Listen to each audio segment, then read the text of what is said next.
The same goes for Russia. There's all kinds of anti-imperialists in Russia right now.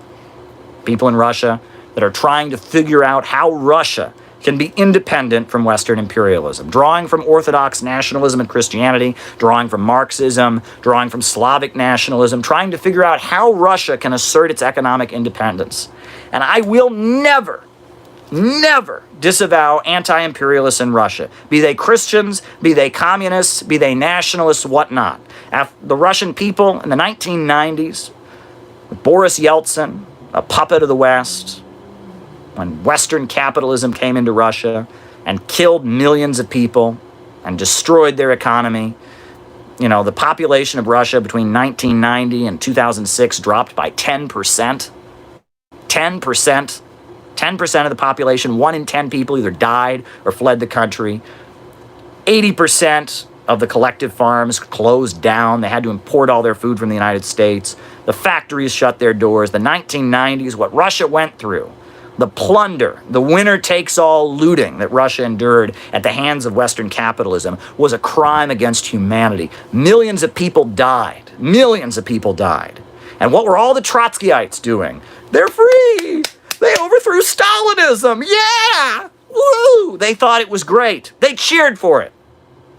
And in 1992, when they had an election in Russia, in 1992, they had an election after the fall of the Soviet Union, and the people in Russia who were having their jobs taken away, having their homes taken away, starving on the streets, unemployed, they voted for communists, they voted for Russian nationalists, they voted for anybody who said, we've got to stop what they're doing right now. We have got to stop the looting of our country. We don't care if you're a nationalist, a communist, a Slavic nationalist. They voted for a parliament of people in 1992, a parliament of people that would stop the economic looting of the country, would stop what Boris Yeltsin, the big friend of Bill Clinton, was doing in Russia. They voted for a parliament that would stand up to neoliberalism, that would stop the economic looting of the country. Some of them were Marxists, some of them weren't. And what did Boris Yeltsin do? He dissolved the parliament. And the parliament refused to leave, and they experienced the Russian constitutional crisis. You can read about this. 1993, the Russian constitutional crisis. Hundreds of people were killed. Well over 100 people were killed fighting for their elected parliament that wanted to stop austerity and neoliberalism, fighting to protect that parliament from the military. And Yeltsin sent the military to attack the parliament. And what did the Trotskyites and the anarchists and the Social Democrats say while all of this was going on? People in Russia were marching with red flags, hammers and sickles, trying to fight against economic austerity. What did they say? They said that elected parliament, that Duma, that was being forcibly dissolved so that economic looting could continue and millions of people could be continued to die. What did they say? They called that parliament the Red-Brown Alliance.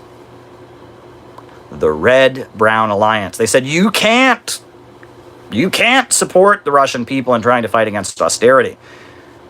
You can't stand with the people of Russia against Wall Street and London looting their country. You can't oppose what Boris Yeltsin is doing. You can't defend the Russian parliament because this coalition that got elected, this coalition of the Communist Party, of nationalist parties, of right-wing and left-wing forces that are trying to stop economic austerity, that are trying to keep food in the stomachs of children, they're red browns. They pointed to anti-Semitic statements. Anti-Semitism is a big problem in Russia. Everyone knows that. It has been for a long time.